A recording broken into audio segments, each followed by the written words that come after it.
स्वागत है आप सभी का हमारे एक और नए वीडियो में। आज का जो वीडियो है आपके लिए बहुत हेल्पफुल होने वाला है। अगर आप चाहते हैं कि 2026 में आप बीएड में एडमिशन लें, ठीक है, अगर आप आरआई से बीएड करना चाहते हैं तो ये जो वीडियो है आपके लिए बहुत ज़्यादा हेल्पफुल होने वाला है। ठीक है, आपको पूरा कंप्लीट गाइड मिलेगा किस तरह से आपका एडमिशन होगा, सीडब्ल्यू का एग्ज़ाम क्या है, कैसे पैटर्न आता है, ठीक है, सीट्स कितने हैं, आपको आपके स्टेट के लिए कौन सा आरआई अलॉट किया जाएगा, हर चीज़ को हम लोग इस वीडियो में कवर किए हैं। तो आप जो है इस वीडियो को एंड तक देखिए ताकि आप जो है कोई भी चीज़ को मिस ना करें। ठीक है, इसमें हम लोग 2 ईयर का जो बीएड प्रोग्राम है उसके बारे में बात करेंगे और एकदम अच्छे से आपको सब कुछ जो है आपका डाउट वो सब क्लियर कर देंगे। ठीक है, तो चलिए वीडियो को स्टार्ट करते हैं। ठीक है, तो सबसे पहले आप जान लीजिए आरआईस होते क्या हैं। ठीक है, आरआई के बारे में आपको पता होना चाहिए।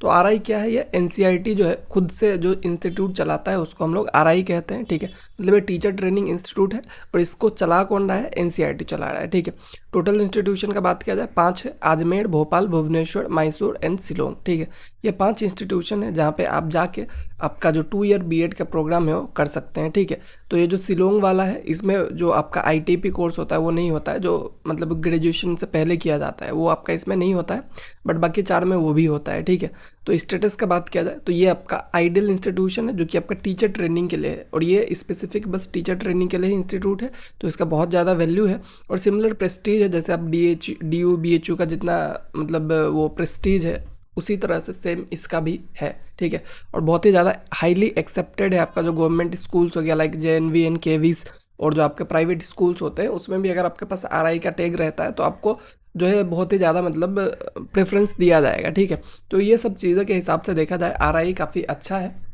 बात किया जाए आपका जो एडमिशन का टाइमलाइन है 2026 का कैसा होगा, ठीक है, कि कब कब कौन कौन से इवेंट्स होने वाले हैं। तो सबसे पहला तो अप्रैल 2026 में आपका फॉर्म्स जो है वो रिलीज़ हो जाएगा, जस्ट लाइक कि हर बार अप्रैल में ही होता है, तो इस बार भी हम लोग मान के चलेंगे कि अप्रैल में फॉर्म जो है वो रिलीज़ हो जाएगा।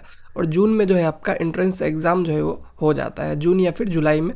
इस बार जो है इन लोगों ने डिले कर दिया था, मतलब जून 28 को कह के इन लोगों ने जुलाई 13 को करवाया था, तो जून या फिर जुलाई में आप मान के चलिए कि आपका एंट्रेंस एग्ज़ाम हो जाएगा। और जुलाई अगस्त में एक्चुअली रिजल्ट और रैंक कार्ड जो है आ जाता है। ठीक है, और जुलाई अगस्त में अगर आपका नहीं आ रहा है, मतलब कभी कभी ये लोग डिले कर देते हैं, ठीक है, तो जुलाई में तो आप एक्सपेक्ट मत कीजिएगा, ठीक है, बट अगस्त में आप एक्सपेक्ट कर सकते हैं कि आपका रिजल्ट रैंक कार्ड सब आ जाएगा और सितंबर से लेकर अक्टूबर तक जितने भी जो आपके आरआई से वो अपना काउंसलिंग वगैरह कर लेते हैं। ठीक है, तो सितंबर में आप एक्सपेक्ट कीजिए कि आपका जो है काउंसलिंग हो जाएगा, एडमिशन वगैरह जो है आपका सितंबर तक हो जाएगा। तो ये डेट्स जो है वो आपका चेंज भी हो सकता है, बट ओवरऑल यही डेट हर साल फॉलो होता है, तो आप इसी को मान के चलिए। ठीक है, उसका अगर बात किया जाए सिलेक्शन प्रोसेस कैसा होता है, किस बेसिस पे आपको सेलेक्ट किया जाएगा, तो देखिए आरआई जो होता है ना उसमें आपका बस एंट्रेंस के बेसिस पे नहीं होता है। ठीक है, ये आपका 60-40 रूल को फॉलो करता है, तो एडमिशन जो है आपका बस एंट्रेंस के मार्क्स के बेसिस पे नहीं होगा। तो वेटेज क्या है, 60% वेटेज आपका जो एंट्रेंस एग्जाम आप देंगे आरआई सीडब्ल्यू उसके ऊपर रहेगा और 40% वेटेज जो रहेगा आपका ग्रेजुएशन या फिर पीजी के मार्क्स पर रहेगा। ठीक है, तो ग्रेजुएशन या फिर पीजी मतलब आप जो है या तो ग्रेजुएशन करने के बाद ही बीएड कर सकते हैं या फिर आपने मास्टर्स किया है। ठीक है, तो दोनों में से आपका जो भी से आप जिसके बाद भी करेंगे तो उसका मार्क्स आपका यहाँ पे कंसिडर किया जाएगा। तो इस बेसिस पे होता है। अगर आप आईटी पे एडमिशन लेते हैं जैसे कि आपको पता होगा तो उसमें 40% 12th से देखा जाता है, तो इसी तरह जो भी आपका लास्ट क्वालिफाइंग एग्जाम रहेगा उसका मार्क्स देखा जाएगा। ठीक है, तो इन दोनों को मिला के आपका फाइनल मेरिट लिस्ट है, मेरिट रैंक जो है आपका कैलकुलेट किया जाता है। और बात किया जाए सीडब्ल्यू के एग्ज़ाम पैटर्न का, ठीक है, तो ये जो है आपका सीडब्ल्यू के जो लेवल 2 वाला एग्ज़ाम है, ठीक है, जो पहला होता है आपका आईटीपी वालों के लिए होता है, तो ये जो है आपका लेवल 2 वाला एग्ज़ाम है। तो इसमें टोटल क्वेश्चंस आपको 80 देखने को मिलेगा, सेम एग्जाम पैटर्न होता है। ठीक है, 80 क्वेश्चंस आपको देखने को मिलेगा जिसमें 160 मार्क्स जो है आपको टोटल रहेगा 80 क्वेश्चंस में, मतलब एक क्वेश्चन के आपको 2 मार्क्स रहने वाले हैं। और टाइम का बात किया जाए 2 आवर्स का रहेगा। लैंग्वेज प्रोफिशिएंसी में आपको 20 क्वेश्चन देखने को मिलेगा, टीचिंग एप्टीट्यूड में 30 और रीजनिंग एबिलिटी में 30 क्वेश्चन रहेगा। ठीक है, और लैंग्वेज में आप कोई और लैंग्वेज सेलेक्ट नहीं कर सकते, आपको इंग्लिश का ही एग्जाम जो है वो देना पड़ेगा और नेगेटिव मार्किंग भी इनका होता है। तो इस तरह से आप देखा जाए तो आपको 160 मार्क्स का एग्जाम जो है वो देना पड़ेगा। और बात किया जाए आपको कितना लेके आना चाहिए, तो 100+ लाने का तो एटलीस्ट ट्राई कीजिए इस एग्जाम में, तब आपका अच्छा चांसेस रहता है कि आप जो है इस इंस्टीट्यूशन में ईजिली एडमिशन ले पाए। बात किया जाए सीट और रिजर्वेशन पॉलिसी किस तरह से रहता है, तो सीट मैट्रिक्स का बात किया जाए तो आपका 110 सीट्स पर इंस्टीट्यूट रहता है। एक आरआई में आपको 55 seats science and maths group के लिए मिलेगा, 55 seats humanities and social science के लिए मिलेगा। तो कहीं कहीं आपका ये जो साइंस वाला होता है उनका 100 सीट्स भी होता है, मतलब आपका बायोलॉजी और मैथ्स का अलग अलग भी हो जाता है, ठीक है। तो इस तरह से आप देखेंगे तो वही 100 के आसपास सीट्स आपको देखने को मिल जाता है, ठीक है।